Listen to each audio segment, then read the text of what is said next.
semana começa com expectativa em relação à quarta-feira, mas antes disso, vale lembrar que será uma semana mais curta aqui no Brasil por conta do feriado do Corpus Christi. Mas antes da B3 fechar na quinta-feira, como eu disse, nós teremos uma super quarta com decisão sobre juros aqui no Brasil e lá nos Estados Unidos. Nos dois casos, é esperado que as autoridades deem continuidade aos seus ciclos de aperto monetário. Há uma divisão entre os analistas em relação aos próximos passos do Comitê de Política Monetária, o Copom, do Banco Central. Na reunião anterior, o Banco Central não foi tão assertivo sobre qual seria sua postura agora no mês de junho. As apostas se dividem entre uma alta de 25 pontos base ou de 50 pontos para a Selic, que atualmente está em 12,75% ao ano. Algumas casas acreditam que será a última vez que o BC vai subir juros, um cenário que vem ganhando força depois que o IPCA de maio desacelerou. Mas se uma parte dos analistas acredita que essa inflação chegou ao pico, outros acham que os preços vão continuar altos e avaliam que há sim espaço para novos ajustes na Selic. O Itaú, por exemplo, prevê uma elevação de 50 pontos nessa semana. Segundo eles, a elevação estaria de acordo com a mensagem passada após a reunião do mês de maio, onde a autoridade monetária falou em um ajuste adicional de menor magnitude em relação aos 100 pontos bases que foram implementados até então.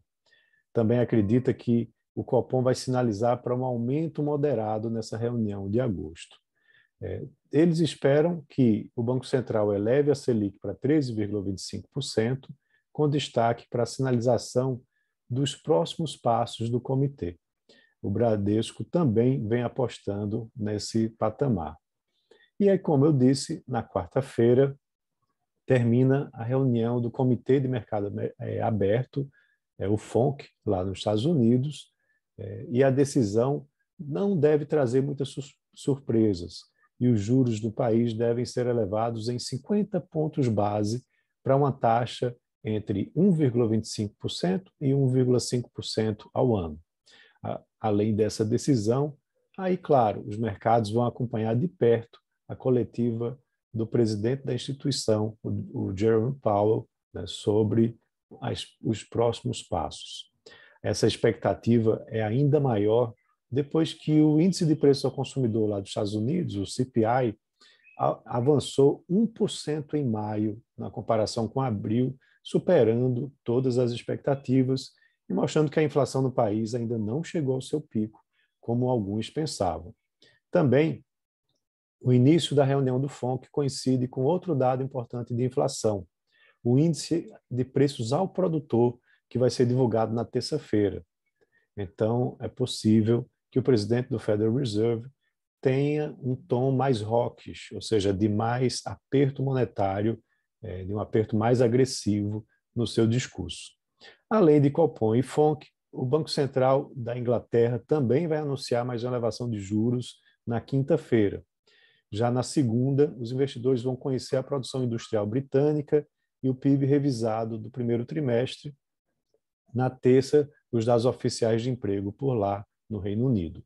Ainda na Europa, há um destaque para o índice de preço ao consumidor da Alemanha e da zona do euro, a ser divulgado na terça, e na sexta, as vendas do varejo britânico e o índice de preço ao consumidor da zona do euro. Aqui no Brasil, a gente tem aí, após a indicação das vendas positivas que aconteceram do varejo no mês de abril, acima das expectativas, a terça-feira vai trazer uma informação importante do desempenho do setor de serviços para o mesmo mês de abril. Há uma previsão de crescimento na base mensal, segundo o Itaú, de 0,3%, e comparando de um ano para cá, de 10,4%, com o componente de serviços oferecidos às famílias subindo 2,7% na comparação mensal. Lá nos Estados Unidos, as vendas do varejo saem na quarta, mesmo dia que vai ter a conclusão da reunião do Federal Reserve. Lá na China, tem uma série de indicadores que devem ainda refletir os lockdowns que aconteceram recentemente por lá. Produção industrial, vendas do varejo de maio saem na terça, junto com os dados de emprego e de investimento estrangeiro direto.